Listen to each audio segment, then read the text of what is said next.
Assalamualaikum kids. I hope you all are fine and good in your homes. Kids, क्या आप लोग इसको जानते हैं? जो शेडो आपको स्क्रीन पे नज़र आ रहा है इसका नाम है मिस्टर डियर। और इट्स अनदर शेडो, इसका नाम है मिस्टर क्रॉ। मिस्टर डियर और मिस्टर क्रॉ आपस में फ्रेंड्स हैं, लेकिन ये तो शेडो है। क्या आप लोगों को पता है कि शेडो क्या है और शेडो कैसे बनता है? तो चलें देखते हैं कि शेडो कैसे बनता है। बेटा, बेसिकली शेडो इस तरह बनता है कि जब किसी भी चीज़ से लाइट पास नहीं होती, लाइट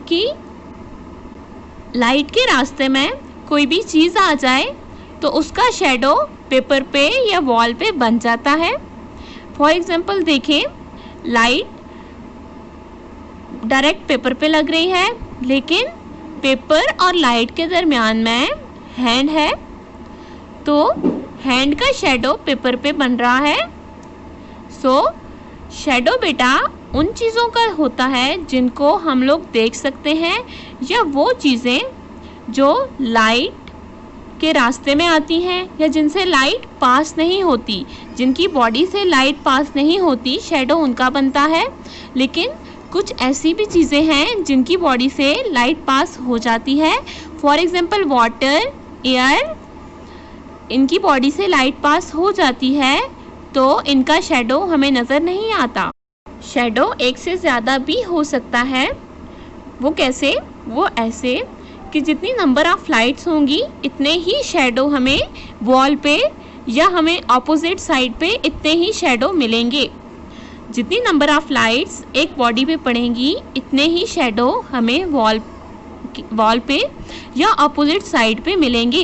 लेकिन कभी आप लोगों ने ये सोचा है कि शेडो कभी बड़ा हो जाता है, कभी छोटा हो जाता है, कभी हैंड के इक्वल हो जाता है? तो ये कैसे होता है? ये बेटा जब लाइट को हम ऑब्जेक्ट के पास लेके जाते हैं तो शेडो बड़ा हो जाता है, लेकिन जब लाइट को हम ऑब्जेक्ट से दूर लेके जाते हैं तो शेडो छोटा हो जाता है। और जब लाइट डायरेक्ट ऑब्जेक्ट के ऊपर पड़ती है तो शेडो उस ऑब्जेक्ट के जितना हो जाता है। तो प्यारे बच्चों, क्या आप लोगों को ये पता है कि पुराने ज़माने में जब कैलेंडर नहीं था, जब घड़ियाँ नहीं थी, तो टाइम किस तरह मेजर होता था? टाइम सन के थ्रू मेजर होता था। सन के थ्रू और शेडोज को देख के टाइम की मेजरमेंट की जाती थी। तो बेटा आप लोग भी अपने हैंड से मिस्टर डियर बनाएं, मिस्टर क्रॉ बनाएं और एंजॉय करें। थैंक यू बेटा।